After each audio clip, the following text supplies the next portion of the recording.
সিলেটের মাটির সঙ্গে মক্কার মাটির মিল। হ্যাঁ, এই রহস্যের সন্ধানে ইয়েমেন থেকে সিলেট এসেছিলেন হযরত শাহজালাল রহমতুল্লাহি আলাইহি, সাথে নিয়ে ৩৬০ আউলিয়ার একজন চাশনিপীর রহমতুল্লাহি আলাইহি। কথিত আছে হযরত শাহজালাল রহমতুল্লাহি আলাইহি সিলেটে আসার সময় সঙ্গে এনেছিলেন মক্কার পবিত্র মাটি। তার সফর সঙ্গী চাশনিপীর রহমতুল্লাহি আলাইহি সিলেটের মাটির সাথে সেই মাটির মিল আছে কিনা জিহ্বা দিয়ে চুষে পরীক্ষা করে পেয়েছিলেন দুই মাটির সামঞ্জস্য। তখনই সিদ্ধান্ত নিয়েছিলেন এই জায়গাই হবে তার স্থায়ী ঠিকানা। কালক্রমে একসময় হয়ে যায় চাশনিপীরের মাজার। সিলেটের বাতাসে যেন মিশে আছে আধ্যাত্মিকতার সুবাস, যেখানে শত শত বছর আগে অলিয়া উলিয়ারা এসে বসতি গড়েছিলেন, রেখে গেছেন তাদের স্মৃতিচিহ্ন। রয়েছে সব ঐতিহ্যবাহী মাজার, তেমনি এক চাশনিপীরের মাজার, যেখানে দীর্ঘ শতাব্দী ধরে মানুষের পাশাপাশি বাস করছে একদল বানর।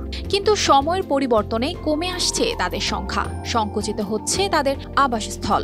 নিজ থেকে উদ্যোগ নিয়েছি যে প্রত্যেক সপ্তাহে তাদের জন্য একটা খাওয়ার ব্যবস্থা করব। আমি মেয়র সাহেবের সাথে যোগাযোগ করার চেষ্টাও করছি, কিন্তু পারি নাই। আর বন বিভাগের সাথে আলাপ হয়েছে, ওরা বলছে যে আমাকে জানাবে। আপাতত আমি মনে করি যে স্বেচ্ছাসেবক যারা আমরা আছি, এরকম যদি উদ্যোগ নেই, খাবারের ত্রুটিটা পূরণ হওয়ার চেষ্টা। এখানে একসময় বিশাল টিলা জুড়ে দৌড়ঝাঁপ করত শত শত বানর। পর্যটকরা আসতেন, মাজার চত্বরে জমত ভিড়, আর বানরগুলোর কাণ্ড কারখানায় মুগ্ধ হতেন দর্শনার্থীরা। কিন্তু সময়ের সাথে সেই দৃশ্য এখন অনেকটাই বদলে গেছে। মাজারের গাছ কেটে ফেলায় খাবার সংকটে হারিয়ে যাচ্ছে বানরের ঐতিহ্য।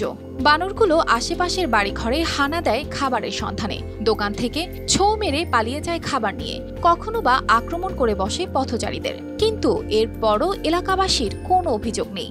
শাহজালাল রহমতুল্লাহি আলাইহির প্রতি অগাধ শ্রদ্ধা আর মাজারের ঐতিহ্যের কারণে যুগ যুগ ধরে এই বানরগুলো পেয়েছে আলাদা কদর। তো এখানের বানরগুলো মোটামুটি শান্তশিষ্ট, অবশ্য খাবারের জন্য বাসাবাড়িতে গিয়ে হামলা করে।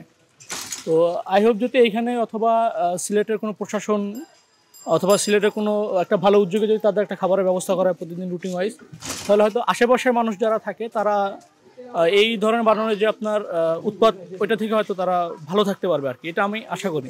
পর্যটকরাও তাদের ভালোবাসা দেখান, নিজের উদ্যোগে খাবার নিয়ে আসেন বানরদের জন্য। কিন্তু তাতে কি এতগুলো প্রাণী বেঁচে থাকতে পারবে?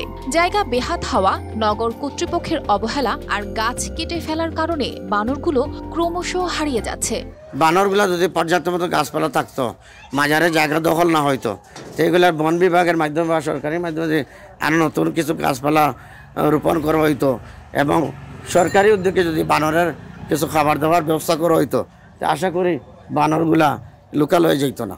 ভালো মানুষ মেয়র আলিফুল হক, আমি ওনার কাছে 10-12 বার গেছি, আমার মাননীয় কাউন্সিলরের কাছে গেছি, আমি দরখাস্ত দিছি, কিন্তু কোনো সুফল পাই নাই।